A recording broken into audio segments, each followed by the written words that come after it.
Hello everyone and welcome to the New Recommender and this special Christmas episode, the 2025 edition of what I like to call the Yule Recommender. I've got a very special guest joining me shortly, but first of all, I want to welcome all our new listeners.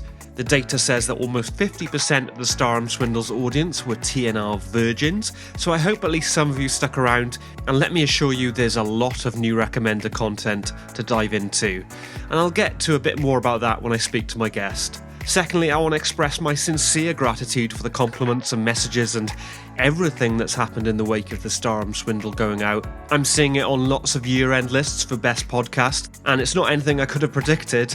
It's really been an explosion of popularity for the brand, and I'm just trying to keep my feet on the ground and to stay humble. Honestly, I'm a bit sick of my own voice, the amount of interviews and appearances I've done, but I know it's because people have really latched onto this mini-series we produced, so again, I'm just hugely grateful. I don't want to blow my own trumpet too much, but I did want to share a quote that was in The Guardian, which described the Star & Swindle as the apotheosis of elevated true crime podcasting, and that's exactly what I was aiming for. I wanted it to be a definitive statement, stylistically, in terms of genre, in terms of storytelling and production. It's deeply satisfying to know that that has been felt. Right then, on with the show.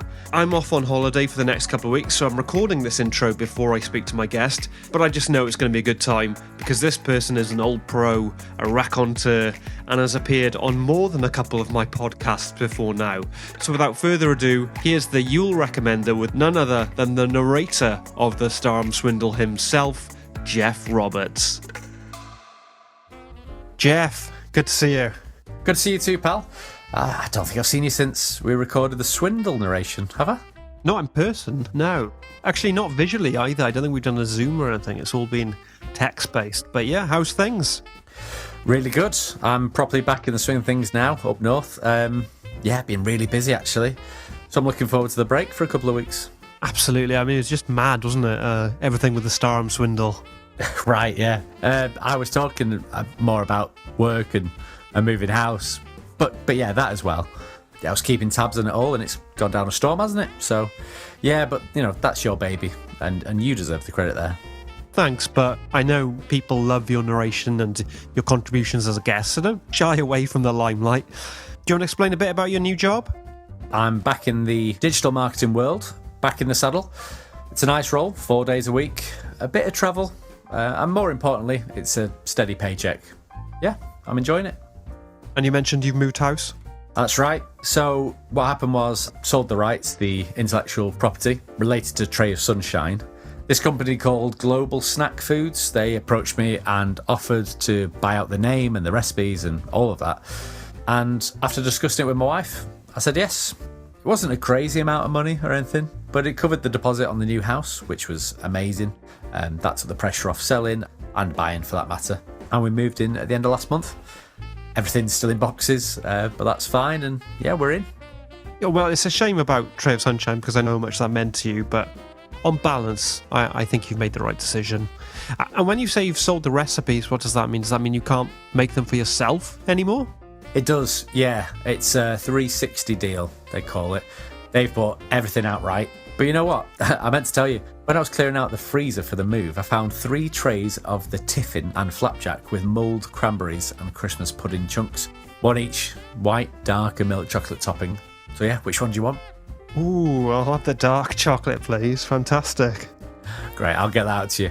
Yeah, the last bit of original Roberts brand Tray of Sunshine. I will savour that, believe me. How about you? Have you let your listeners know about the missus? I mean, I prefer not to share personal stuff on the podcast, but yes, I'm in a relationship. She's a very special lady. We're spending Christmas together over in Italy, and I will leave it there. Oh, come on, give us a bit more than that. We don't need a name or anything, but, come on, tell us how you met. Okay, it was after the Star & Swindle came out. As our listeners will know, that series ended with a poem I wrote, also named the Star & Swindle. And the response to the poem was so overwhelmingly positive that it encouraged me to keep writing. And then I went to a few local poetry open mic nights and read some of my work. And that's where I met the woman who is now officially my girlfriend. Amazing, mate. Yeah, no, I'm very pleased for you. And you said she's helping you with the project? Yeah, nothing to do with podcasts or anything, more of an academic pursuit, I suppose. She works for the psychology department of a university and she knows all about the stuff with John Starham. So together we're developing a framework, I think it's called, for a condition that we're calling Starham syndrome, which is sort of like Stockholm syndrome, but it's exclusively in a work environment. Starham syndrome. Wow, that's high-level stuff. She's the one with the expertise in that area, but it's very much a collaboration and it's something we're going to be working on over the coming years, probably. That's how long these things take. It's early days, but it already feels like this is my legacy, you know, apart from the podcast. Like this might be the thing I'm remembered for. Anyway, enough about that, enough about me. We're here today to share some recommendations, got a little quiz as well, and then finally we're going to do the traditional present presentation. As I mentioned on socials, unfortunately there hasn't been time for a festive Q&A this year, but there's plenty to be getting on with, starting with our 2025 recommendations. For our new listeners, as the name suggests, the New Recommender is primarily a podcast where I speak to guests about their recommendations, which can be anything. And in the Yule Recommender, it's typically been me and Jeff, who you'll know as a former co-host of TNR and its predecessor. And we're keeping that Christmas tradition alive, albeit with a host and guest format rather than host and co-host. So Jeff, since you are the guest, why don't you go first? Right then, firstly, I will recommend the Canadian digit dexterity game known as Crock and Hole, which is easy to pick up, but a bugger to master. It's a real belter at parties too. Secondly, Charles Whitton Estate Agents made the whole process of moving really easy and even gave us a free bottle of champagne when we moved in. Thirdly then, it's the T Plus Pro Cook Whetstone Sharpening System. This was developed specifically for bakers by our good friend Richard Taint and was going to be at the centre of the Tray of Sunshine cafe/shop kitchen, but no more. However, I'm still using it in my own kitchen every day. It keeps all my knives, even my butter knives, razor sharp.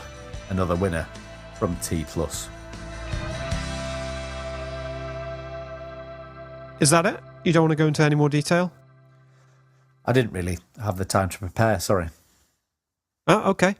Good choices. I'm sure those people, those companies will be pleased to receive your endorsement.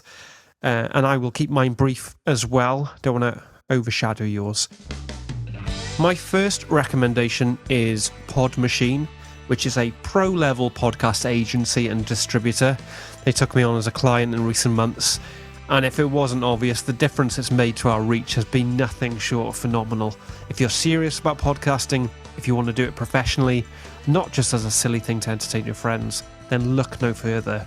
Pod Machine.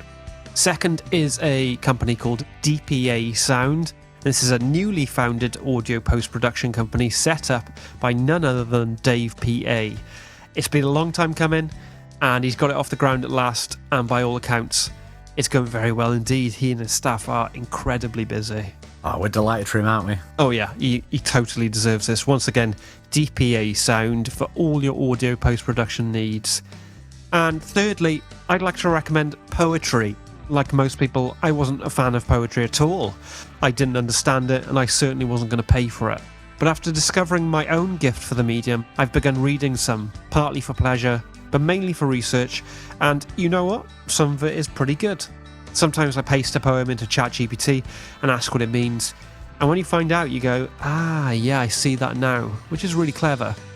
And I sort of do the reverse process where I put my own poems into ChatGPT and say, make this more clever or less obvious or whatever, and that can really help my work reach its creative potential. So yes, poems, maybe read one over Christmas, see what you think. Time now for our 2025 quiz, 5 questions each, and whoever gets the most correct will be crowned King of the Year. And if it's a draw, we'll share the crown. Do you want to go first this time? Okay, will do. Which of the following was not included in God of Pod's Best Podcasts of 2025 list? Susan Sheridan's Serial Players, The Starham Swindle, or Dreamweavers? Not included. I'm assuming Susan Sheridan? Correct. What is the name of the Pope who was named the new leader of the Catholic Church in May? Pope Leo, Pope Raphael or Pope Michelangelo? Pope Leo, isn't it? Correct. Pope Leo the 14th. Each episode of The Star and Swindle opens with a Bible quote, but which book is quoted twice? Corinthians, Ezekiel, or Psalms? Ezekiel, I think. Correct. Which 90s rock band reunited for their first live shows since 2009? Was it? Oasis? Correct. While promoting The Star and Swindle, which ITV show did I appear on? Good Morning Britain, This Morning, or Loose Women? Good Morning Britain. Correct. I remember because you said that Richard Madeley told you that his wife Judy really liked the podcast. Yeah, that's right, yeah. In football, which country won the Women's Euros? England, Spain, or Germany? I've got no idea about sport. Germany? No. England. The Lionesses did us proud. Well, me, not you. Oh, fair enough. Which recommender guest messaged me in November to congratulate me on the success of the most recent episodes of the podcast? Was it Shakin' Stevens, Shane Ritchie, or Brian May? Oh, well, this is a total guess because I think you would have told me if it was the other two. But Shane Ritchie? No, it was Shakin' Stevens. And I wanted to tell you, but I thought I'd save it for this. Because it's Christmas. Makes sense. Which country won this year's Eurovision Song Contest? Austria, Portugal, Sweden. Austria? Correct. Really? That was a complete guess. Okay, my final question. Which of the following words did the Times use to describe their favourite podcast of the year? Engrossing, polished, or shocking? What was the podcast? It was The Star and Swindle. Shocking. No, that was actually a bit of a trick question because the answer is all three. Right. Okay, so how many points have I got? 3. You've got 3, and I'm also on 3. So if I get this right, I've won. Here we go then. Which classic novel celebrated its 100th anniversary this year?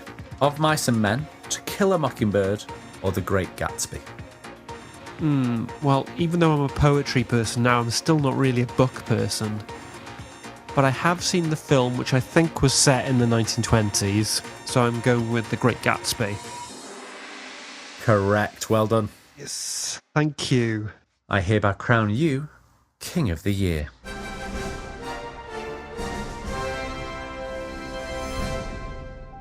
Finally, on this year's Yule Recommender, we have the present presentation. And Jeff, I've got yours here, and I hope mine arrived with you. Yes, it did. Great. So why don't you open yours first? Well, listeners, I have in my hands an envelope, which feels like it's got paper inside. I'm just opening it now, and yes, it's paper. It is. Oh, what is it? It looks like a contract. That's right. And it says something about the new recommender. Yes. So I will explain what it is. A couple of months ago, it was pointed out to me by Dave PA that if you take everything into account, the recommender, the new recommender, Star and Swindle, we're coming up to our 300th episode. Is it really? Yeah, no, I couldn't believe it either. And that made me rethink everything I had in mind for the next series.